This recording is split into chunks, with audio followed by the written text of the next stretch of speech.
মোটরসাইকেলের ব্যবহার দিন দিন বেড়েই চলেছে, কিন্তু এই দুর্ঘটনা যতই ভয়াবহ হোক না কেন। এবং মোটরসাইকেল আরোহীদের মাঝে ব্যাক পেইন অর্থাৎ পিঠ বা কোমর ব্যথা একটি কমন সমস্যা। তার সঙ্গে অনেকেই আবার ঘাড় ব্যথা, কাঁধ ব্যথা, কবজি ও হাতের ব্যথা ইত্যাদিতে ভুগে থাকেন। কেউ আরেকটু বেশি ভুক্তভোগী যারা কিনা হাত ও আঙুলের শিরশির বা অবশ অনুভূতি নিয়ে আসেন, যা কিনা বিশেষ বিশেষ স্নায়ুর উপরে দিনের পর দিন চাপ পড়ে তৈরি হয়। মোটরসাইকেল চালকদের ব্যথার প্রধান কারণগুলো হলো ভুল ভঙ্গিতে বসা, রুক্ষ পথ ও ঝাঁকুনি, অতিরিক্ত সময় ধরে চালানো, সিট ডিজাইন, মাসেলের উইকনেস, ব্যাগ বা অতিরিক্ত ওজন বহন করা। আসুন আমরা একটা একটা করে শুনি। ভুল ভঙ্গি বা রং পশ্চার একটা গুরুত্বপূর্ণ কারণ। দীর্ঘক্ষণ কুঁজো হয়ে বা একদিকে ঝুঁকে পড়ে বাইক চালালে পিঠে চাপ পড়ে, যা একসময় ব্যাক পেইনের কারণ হয়ে দাঁড়ায়। রুক্ষ পথ বা রোড বাম্পস এবং ভাইব্রেশন অর্থাৎ পথের ঝাঁকুনি আরেকটা কারণ। বিশেষ করে মোটরসাইকেলের সাসপেনশন সিস্টেম যদি ভালো না হয়, তাহলে মোটরসাইকেল চালাতে গেলে শরীরে মেরুদণ্ডের হাড়ের চাপ পড়ে, মাসেলগুলো ফ্যাটিক বা ক্লান্ত হয়ে পড়ে এবং ডিস্কে প্রেসার পড়ে। এর পরের কারণটা হচ্ছে অতিরিক্ত সময় চালানো কিংবা লং রাইড।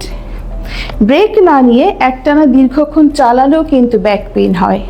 4 নম্বর কারণ হচ্ছে ভুল সিট ডিজাইন। শক্ত আসন অথবা যথেষ্ট প্যাডেড নয় এরকম আসন থাকলে মেরুদণ্ডের একেবারে নিচের হাড়ের উপরে প্রেসার পড়ে ব্যথা তৈরি হয়।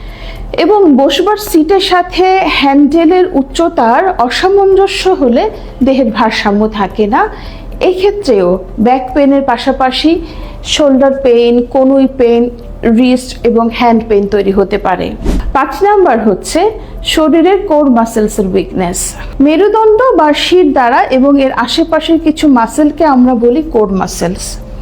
এই মাসেলগুলোর নিয়মিত ব্যায়াম না করলে তৈরি হয় মাসেলের উইকনেস বা দুর্বলতা। এবং দুর্বল কোর মাসেলস গ্রুপ বাইক রাইডের প্রেশার নিতে না পেরে ব্যথার অনুভূতি দেয়। 6 নম্বর কারণটা হচ্ছে ব্যাগ কিংবা অতিরিক্ত ওজন বহন করা। পিছনে ভারী ব্যাগ নিয়ে চালালে মেরুদণ্ডে বাড়তি চাপ পড়ে এবং সেটা যদি অতিরিক্ত ওজনের হয় তাহলে তা ব্যথার জন্য একটা কমন কারণ হয়ে দাঁড়ায়। এবার আসুন আমরা জেনে নেই মোটরসাইকেল আরোহীদের এই সমস্ত ব্যথা এবং অন্যান্য অসুবিধার কারণগুলো যা বললাম সেগুলোর সমাধান এবং প্রতিরোধমূলক ব্যবস্থা। প্রথমেই বলতে হয় সঠিক ভঙ্গিতে চালাতে হবে। কুঁজো হয়ে বা ঝুঁকে চালাবেন না, আবার পিঠ সোজা রেখে একেবারে টানটান হয়েও বসবেন না। কাঁধ ও মেরুদণ্ড রিল্যাক্স রেখে সম্মুখে সামান্য বাঁকিয়ে বসুন। 2 হাতের কনুই রাখুন সামান্য ভেঙে। এরকম সঠিক ভঙ্গিতে বসবার উদ্দেশ্যে বাইকটির হ্যান্ডেল কিন্তু সঠিক উচ্চতায় সেট করতে হবে। তারপরে আসুন বাইকের সেটআপের সঠিক সমন্বয় করা। বাইকের হ্যান্ডেল বার, আসন এবং পা রাখবার স্থান, এই 3টি স্থানকে এমনভাবে সমন্বয় করতে হবে যাতে করে মেরুদণ্ড একটি নিউট্রাল এবং আরামদায়ক পজিশনে থাকে। তৃতীয় সমাধানটি হচ্ছে আরামদায়ক সিট। বসবার গদিটি হতে হবে নরম। প্রয়োজন হলে কাস্টমাইজড ব্যাক সাপোর্ট এবং সিট কুশন যেমন এয়ার জেল এবং বিডেড প্যাডস ইত্যাদি ব্যবহার করতে পারেন। এর ফলে আপনার হিপ এবং বিশেষ করে শিরদাঁড়ার একেবারে নিচের হাড়, যাকে টেইল বোন বলা হয়, তার উপর চাপ কম পড়বে। আরেকটি সমাধান হচ্ছে আপনার মোটরসাইকেলের সাসপেনশন সিস্টেমটি যেন ভালো থাকে। বাইকের সাসপেনশন ঠিকঠাক কাজ করছে কিনা তা নিশ্চিন্ত করুন। 5th সাজেশনটা হচ্ছে আপনি পরিধান করবেন সঠিক পোশাক। আরামদায়ক, কিছুটা ঢিলে ঢালা এবং আর্দ্রতা রক্ষাকারী পোশাক মোটর বাইক চালকদের জন্য উপযোগী। আর পায়ের জুতা যেন হয় কুশনড এবং সাপোর্টিভ। নাম্বার 6 হচ্ছে বিরতি নিতে হবে। প্রতি প্রায় 30 মিনিট পর পর আপনি নামবেন এবং 5 থেকে 10 মিনিট হাঁটাহাঁটি কিংবা স্ট্রেচিং করুন।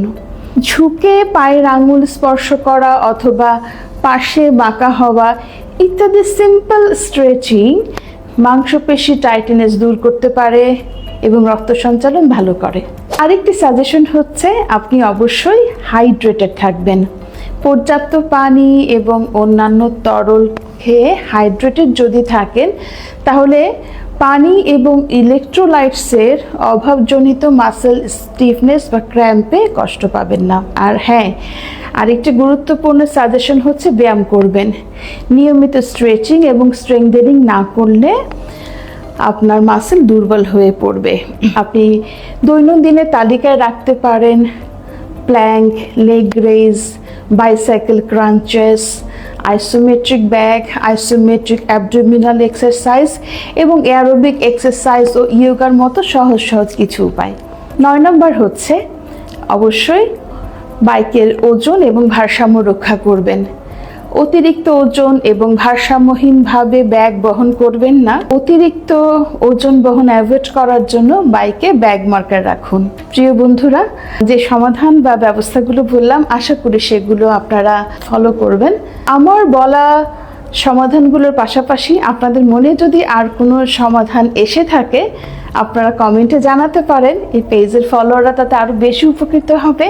আর এই সমস্ত কিছু মেনে চলবার পরেও যদি আপনি ব্যাক পেইন বা অন্যান্য ব্যথা এবং সমস্যা ভুগে থাকেন অবশ্যই ফিজিক্যাল মেডিসিন বিশেষজ্ঞের পরামর্শ নেবেন। সবাইকে সালাম এবং শুভেচ্ছা।